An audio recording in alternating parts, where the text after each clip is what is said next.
Good morning, boys and girls. It's so nice to see you. Welcome.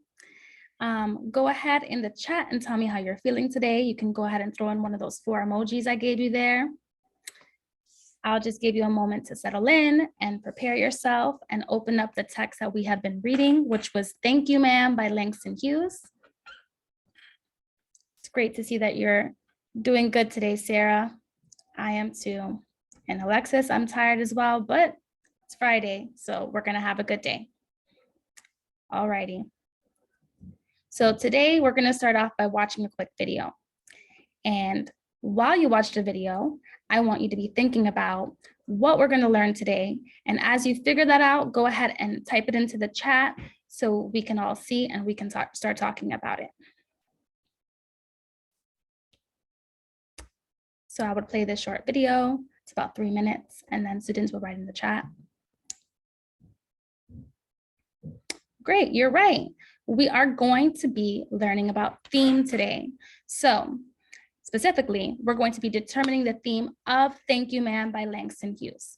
And I know you're thinking to yourself, Ms. Fisher, we already read this text, but we know that close readers read the text at least 2 times, if not more, as we continue to dig deeper and determine more meaning from the text. So we talked about Roger and Miss Luella Bates and their character traits, and we looked at how that has affected the story. We also looked at the setting of the story and how it influenced the events that happened. And so now we're going to talk about the theme. But what is theme? Theme is the lesson, moral, or message about life from the story. It's what we can learn from what we read. It's the message that we can really apply to our own life. And I know you're already thinking there was lots of things that we can learn from Roger's experience in the story.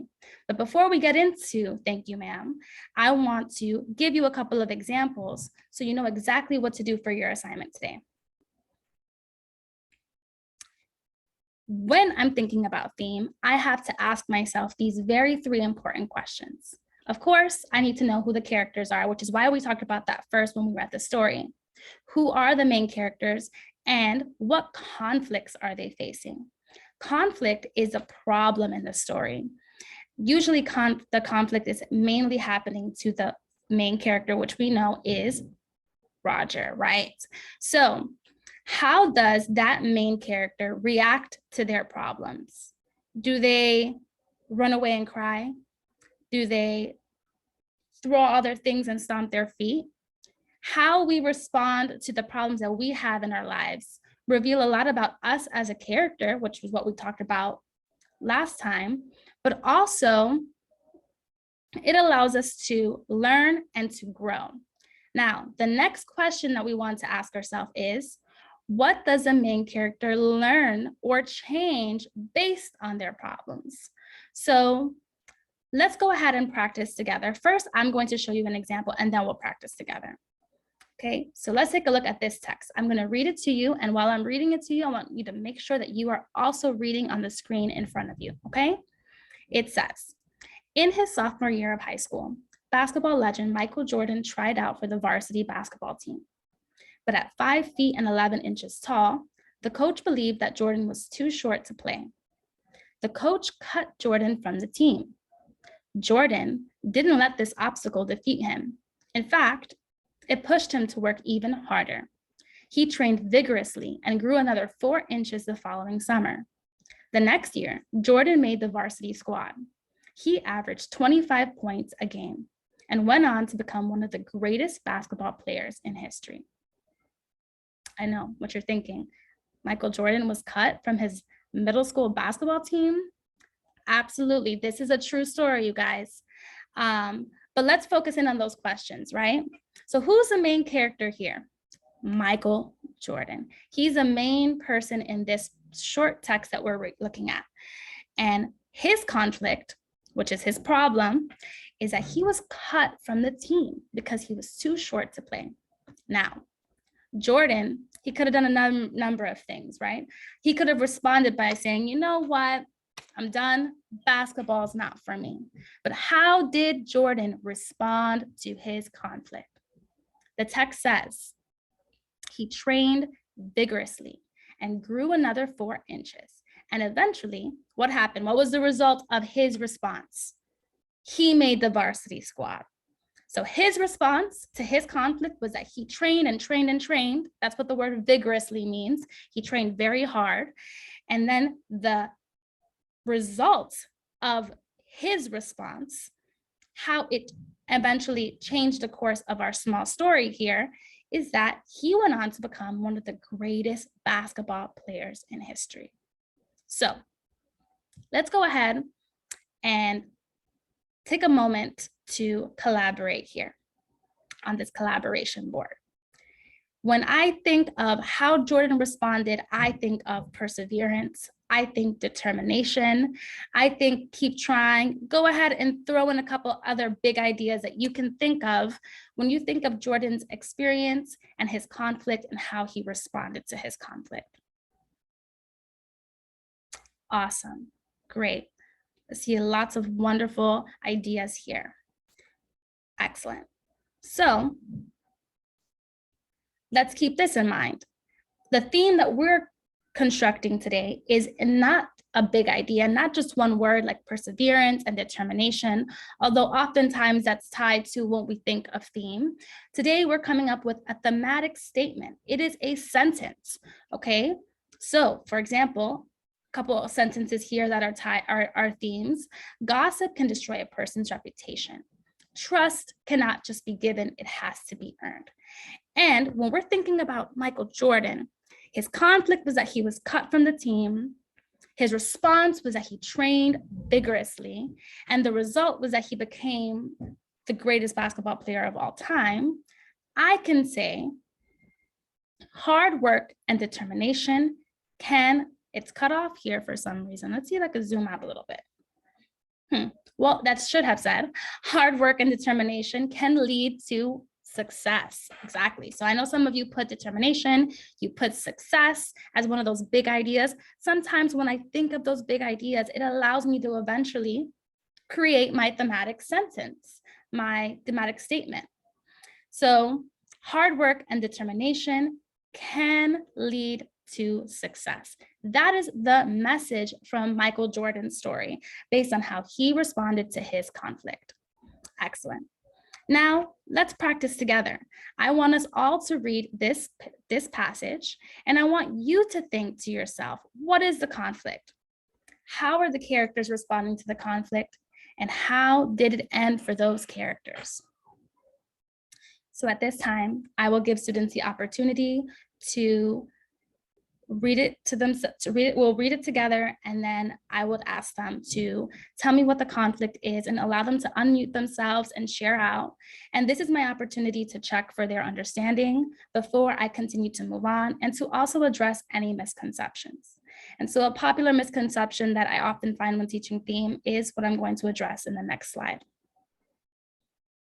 All right, guys, let me remind you that it's important when we're finding theme that we need to think big.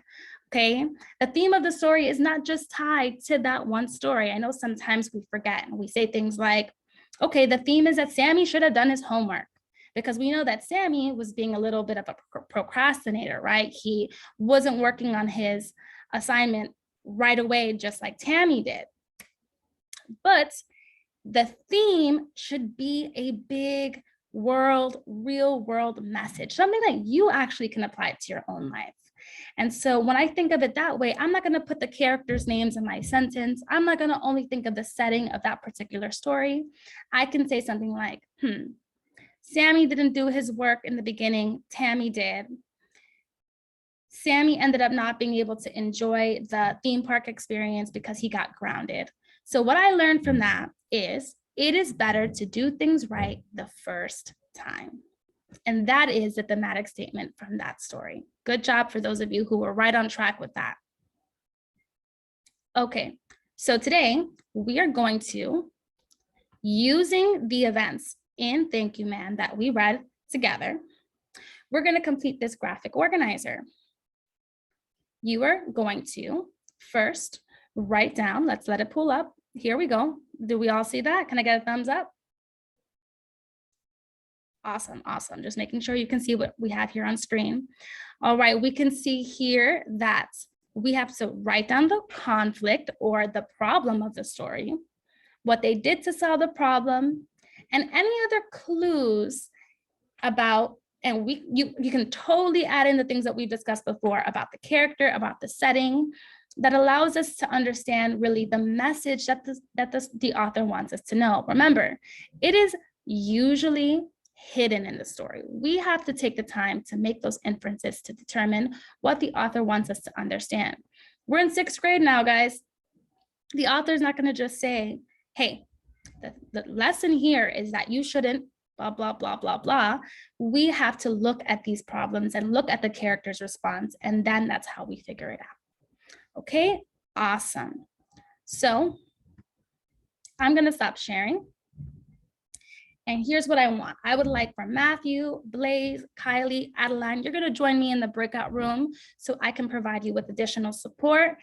And my other students, check the chat. I'm going to address you independently to let you know how I would like for you to specifically do your task.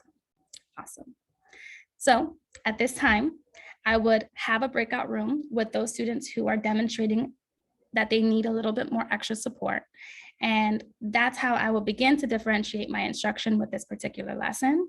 So I would pull Matthew, Blaze, Kylie, Adeline, and make sure that I address any questions that they have.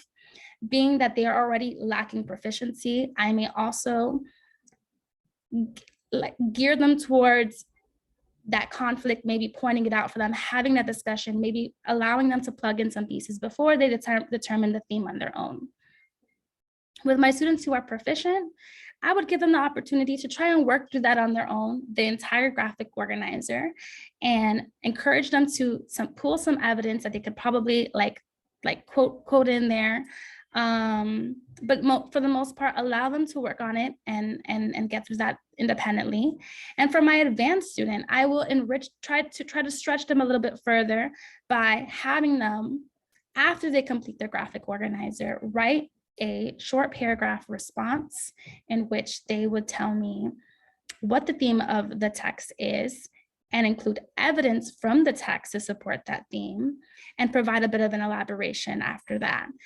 Being that in middle school, we are encouraging our students to do a little bit more writing. That's something that I would ask of my advanced students just to push them a little bit further. And so, yeah, that's how I would differentiate my instruction. And I would address mastery. And of course, this is theme, this is close reading. This will address those IEP goals that we have for a couple of our students that are tied to reading comprehension as well. Awesome, thank you.